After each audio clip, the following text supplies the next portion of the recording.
Good morning, America. Winter whiteout, the biggest snowstorm of the season hitting the Northeast right now. 50 million Americans bracing for up to a foot of snow. And blizzard conditions already sparking dangerous commutes. Watch out, watch out! Thousands of flights canceled, schools closed in major cities. The snow coming down up to 4 inches an hour. Demoralizing and disheartening. Unprecedented comments from President Trump's Supreme Court nominee criticizing the president's harsh words about judges. Courts seem to be so political.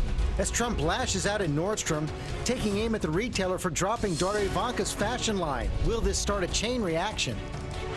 And basket brawl. Former NBA star Charles Oakley accused of heckling the Knicks owner, caught on camera fighting in the stands as security tried to eject him. Charles Oakley is involved in something. They need security in big ways. Getting into a shoving match with the guards. The former Knicks forward arrested. Now speaking out what sparked the fight.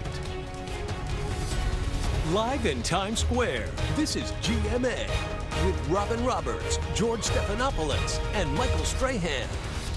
Good morning, America, and it's really starting to come down now, but no snow day for us. This major nor'easter is hitting from Maryland to Maine. Here in New York, they told all the kids early last evening, 50 million Americans in its path right now. Let's take a live look at the New Jersey Turnpike. You see it right there. It's a dangerous commute this morning. Lindsay Janice on the road this morning for us. It's almost unbelievable. Look, 65 yesterday. I was thinking about golf. Now today I'm thinking about skiing. Yes, we braced for this. Can you get ready for this? Schools in at least 5 major cities from Philadelphia to Boston already closing for the storm. You know that we have team coverage for you this morning, starting with Rob Marciano, who's right here with us in New York City. Good morning, Rob. Good morning, Rob. And I tell you what, Michael got that right after the record-breaking heat yesterday. This is nothing but a slap in the face. It is coming down here in Times Square. They pre-treated the roads and sidewalks and in warm ground from yesterday, but you can't keep up with this sort of a snowfall rate. This is a dynamic system that is going to have high impact across a huge population center. Let's take a look at it. The only good news here is that it is a quick mover. If it was moving any slower, we'd be talking about 2-3 feet of snow because it's got a lot of juice with it. There's the radar. Even had some lightning strikes across the Hudson Valley and down south of Atlantic City. That gives you an idea of the lift with this. It's going to be an exploding storm strengthening off the coastline. And we have winter storm warnings that are posted from Philadelphia to New York up through Boston, even blizzard warnings for eastern Long Island and eastern New England. But we begin this morning with the southern extent of this storm in Philadelphia, where Gio Benitez is live. Good morning, Gio.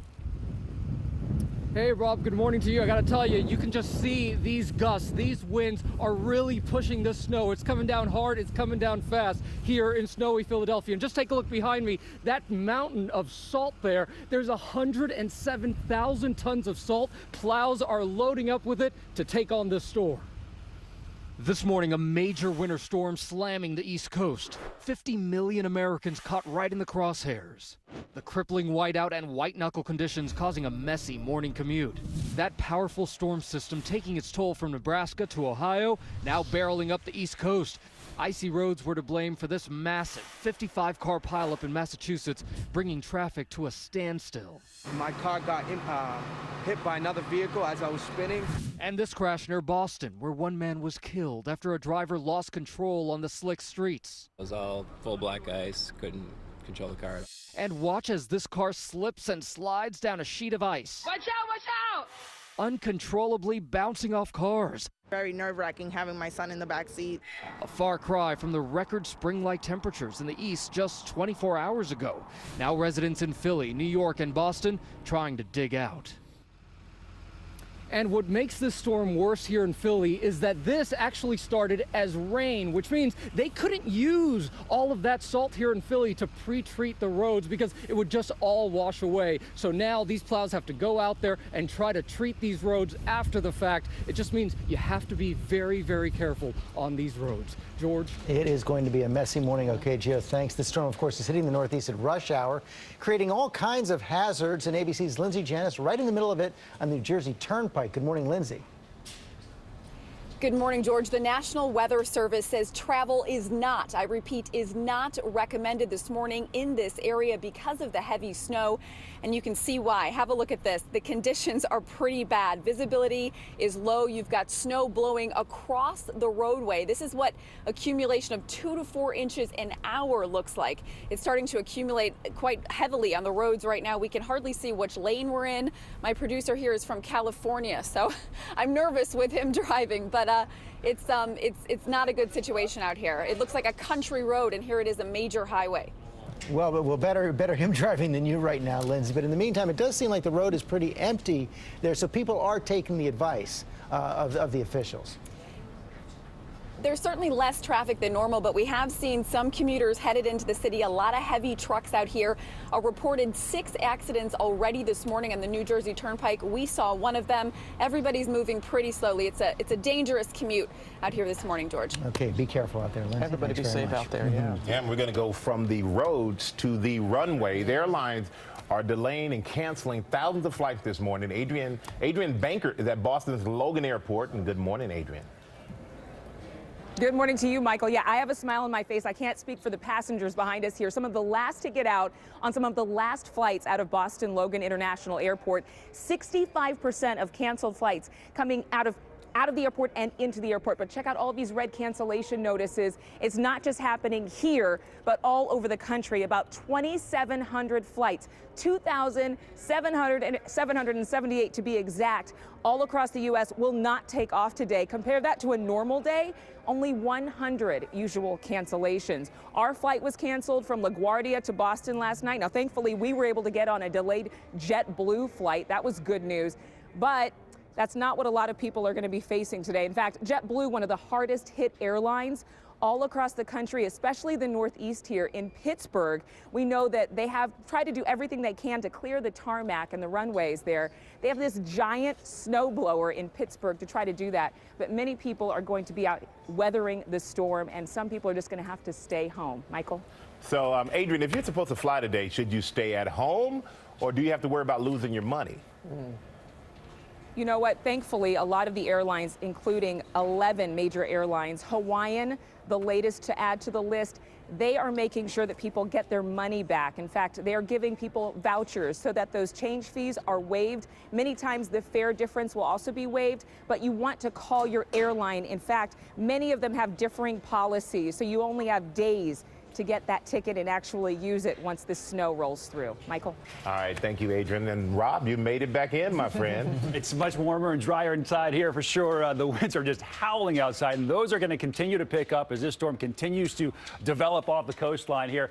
Rain snow line now is south of Philadelphia, and we're going to see the column get colder. So this is going to turn into a very fluffy, high totaling snow, and with the winds, that means it's going to be drifting quite a bit. So 7 a.m., 8:30, the core of the heaviest snow is going to be into New York to Hartford, Connecticut from between, like, say, 10 and 1 p.m. and then into Boston by 3 p.m. But look at the back edge of this. It's already through the New York City area by 3 o'clock. So this is a very, very quick hitter, and that is the silver lining if you do not like snow. Boston, you better like it, because I think you're going to have some of the highest totals. But by 10 o'clock tonight, we're talking about this as history, and they're going to be digging out. We all are. Overnight and into tomorrow morning as we scramble to get the schools and the government offices back open for business. Here's our snowfall map. We're looking at 4 to 8 inches in the pink areas. That does include Philadelphia, New York, probably 8 to 12 locally, over a foot from Hartford to Boston. And there are big winds with this. We're going to talk more about that in a minute. I think the kids are smiling, but everybody else can be wrestling with this for sure. Guys, back to you. I know there's a sweet little girl outside with her daddy, and she's like, "Can we come in?" We're like, "Yeah, get on in here." Get on in Enjoying the snow day, that's for sure. Wow. We're going to move on now to breaking news in France. We're learning there was an explosion at a nuclear power plant this morning. Well, let's go to ABC's Lama Hassan for the latest. Good morning, Lama. And good morning to you, George. Yeah, this is a fast developing story. Here's what we know. This morning, an explosion in the engine room at a nuclear plant on France's northern coast sparked a fire, injuring at least 5 people at the plant. The fire is believed to have started by a fan which had a hardware malfunction in the engine room where the electricity is produced. Rescuers are at the scene assessing the damage right now. Officials told ABC News that there is no risk of a radiation leak, calling it a significant technical event, but not a nuclear incident because the fire took place outside the nuclear zone. George. Okay, Lama, thanks very much. We'll stay on top of that. But right now to the latest on President Trump, at odds with his Supreme Court nominee, Judge Neil Gorsuch, who's calling the president's harsh words about the court's, quote, demoralizing and disheartening. Let's go to our senior White House correspondent, Cecilia Vega, for much more on all this. Good morning, Cecilia. Robin, good morning to you. The ruling on this executive order could come at any time. President Trump watched that hearing from here in the White House. Clearly, he did not like what he saw. And when it comes to what he said, the Supreme Court nominee, his Supreme Court nominee, did not like what he heard. This morning, the president is tweeting saying what the judge said is being mischaracterized. Judge Neil Gorsuch meeting with senators on Capitol Hill. Good morning. Included in his message, strong words about the very man who nominated him to the Supreme Court. His spokesman tells ABC News that during a private meeting with one senator, Gorsuch described President Trump's recent criticism of judges as, quote, demoralizing and disheartening. That senator speaking out, too. He certainly expressed to me that he is disheartened by the demoralizing and abhorrent comments made by President Trump about the judiciary. This comes after the president's own harsh words about the three judges deliberating the appeal of his controversial travel ban. That was disgraceful. And it's really incredible to me that we have a court case that's going on so long. And now, as he awaits a ruling on that travel ban, the president with a stark warning to Americans about terrorism. Believe me, I've learned a lot in the last 2 weeks. And terrorism is a far greater threat than the people of our country understand. A striking shift from past presidents who have urged Americans to be vigilant but not afraid. Is there a specific threat that he is talking about? And should the American public, based on that statement right there, be fearful? No, but I think the American people should understand that the president's committed to doing this. We face a very, very real threat in ISIS and radical Islamic terrorism.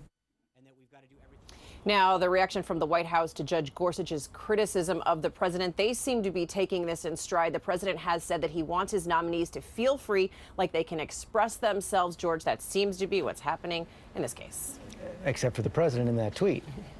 Except for the president in that tweet, right? Okay, we're going to talk to John Carl about that in a second. But now to the fallout on Capitol Hill after Republicans tried to silence Elizabeth Warren during the confirmation debate for Jeff Sessions. He was confirmed as Attorney General overnight. More cabinet votes on tap for today. ABC's Mary Bruce is at the Capitol with all the latest. Good morning, Mary. George, good morning. Well, after that contentious battle, Jeff Sessions is now the president's 8th confirmed cabinet nominee. And this morning, he is bidding farewell to all of this as the senator is sworn in as the next Attorney General. The nomination is confirmed. Finally over the finish line, the new Attorney General this morning grateful to the colleagues who fought for him. I can't express how appreciative I am for those of you who've stood by me during this difficult time. We will persist. It was a bitter feud to the very end. We're going to fight that. We are going to resist. We will not be silent. Outrage after Senator Elizabeth Warren was shut down during the debate. The senator will take her seat. Called out after quoting Martin Luther King's widow, Coretta Scott King, reading a letter she wrote 30 years ago criticizing Sessions' record on civil rights. Republicans saying she disparaged a fellow senator. Republicans say you went too far, that you broke the rules. I don't get to read an historical document that goes to the very essence of the question whether or not Jeff Sessions is entitled to be the Attorney General of the United States. Several male senators later reading that same letter without censure. Now, Mitch McConnell has defended the move against Warren, saying she was warned, but she persisted. That hashtag "she persisted" is now becoming a rallying cry for Warren's supporters. Even Hillary Clinton tweeting about it and getting on board. Yeah, this George? is just the beginning of that. In the meantime, it's just the beginning of the work for Attorney General Sessions. He's got a lot on his plate.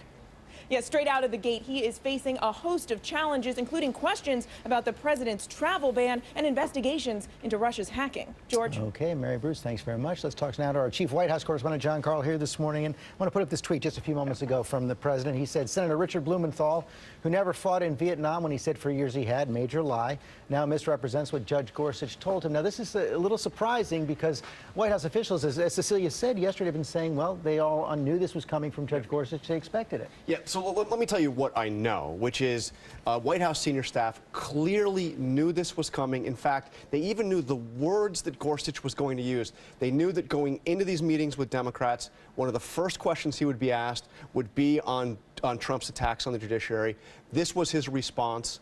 The person who confirmed it works for the White House on this. So now to have the President of the United States say that is baffling. It's a bit baffling. But they see this as a good thing in terms of the confirmation battle. He needs to create some distance with Trump's most controversial positions. It may help Gorsuch a little bit in improving his independence. At the same time, what it sets up for Democrats is making the hearings for Gorsuch a lot more about Trump than they are about Gorsuch. Well, that's exactly what Democrats will do. They want to tie Gorsuch to the most controversial things that Trump has said. Here's the thing that Gorsuch has going for him.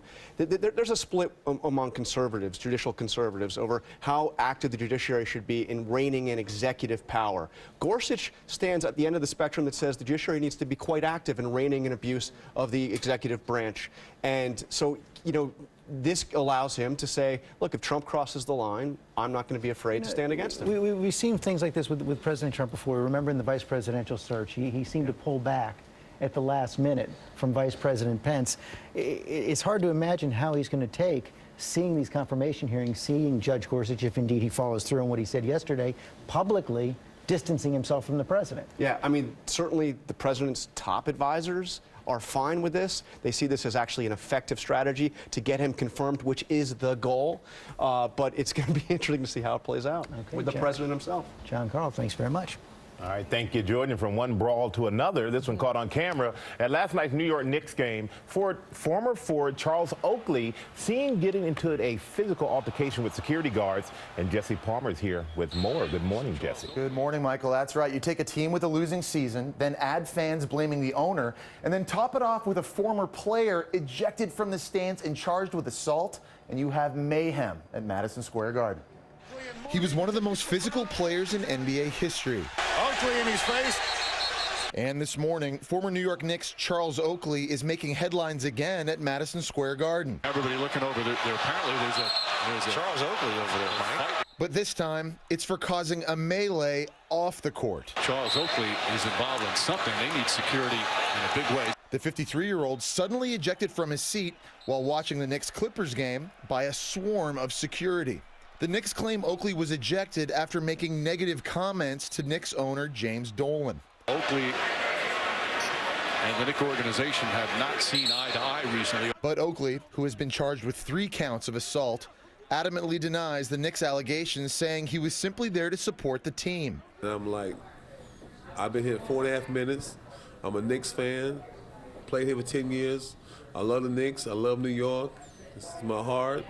Fans showing their support to the man who helped lead the Knicks to the 1994 finals, chanting Oakley, Oakley. And overnight, Oakley was released from custody. His lawyer telling ABC News, we deny the allegations and will answer them in court. And he's a beloved player here in New York City. He is. Yes. Yeah, and not the first person ever to be kicked out of a game at Madison Square Garden. It's the first time, though, I've ever seen a former player have to go through that. A lot more to come. Yeah, stay tuned for that, right? Absolutely. All right, thank you, guys. I guess yesterday was the warm before the storm. Exactly. Rob, I like that cue there. We're looking at the snow outside. It's blowing sideways now, and that is just going to continue because the winds are really going to pick up as this storm intensifies. Let's look at some of these wind gusts expected today. 57 in Atlantic City, 44 miles an hour expected in New York City, 55 in Boston. That's just east of there where the blizzard warnings are up, and hurricane strength potentially in Nantucket. With that, we've got wind chills tonight and tomorrow that are going to be brutally cold, so tomorrow morning's not going to be fun either, even though the snow is going to be done. -1 expected in New York City. Time now for your snowy cities. Brought to you by CarMax. That was invigorating. You're probably wondering why I just carved a giant wooden tiger. Well, the answer is that a real one would maul me. I've crafted Dr. Whiskers here as a visual aid to show you that should you visit the lot, CarMax associates will not pounce like tigers because people don't like that. Come here to buy a car, Dr. Whiskers won't pounce. Nobody will. Many of us seeing rain this morning from D.C. back towards Baltimore, but where the cold air is starting to really get in, changing over to some wet snow. Hagerstown along 270 back towards Gaithersburg and also along towards Frederick. That's where we're seeing some of the wet snow right now. So take a closer look. You can see the shades of blue on radar even towards Leesburg. Here's a look at our temperatures falling into the 30s. Hagerstown right at the freezing mark. In Frederick, make sure you have the heavy coat. Wind chill -1. It's a beautiful backdrop. It's beautiful outside. I'm going to run out of turtlenecks by then. Thank you. And we're going to have a lot more on the storm coming up. We live from the roads and the airports.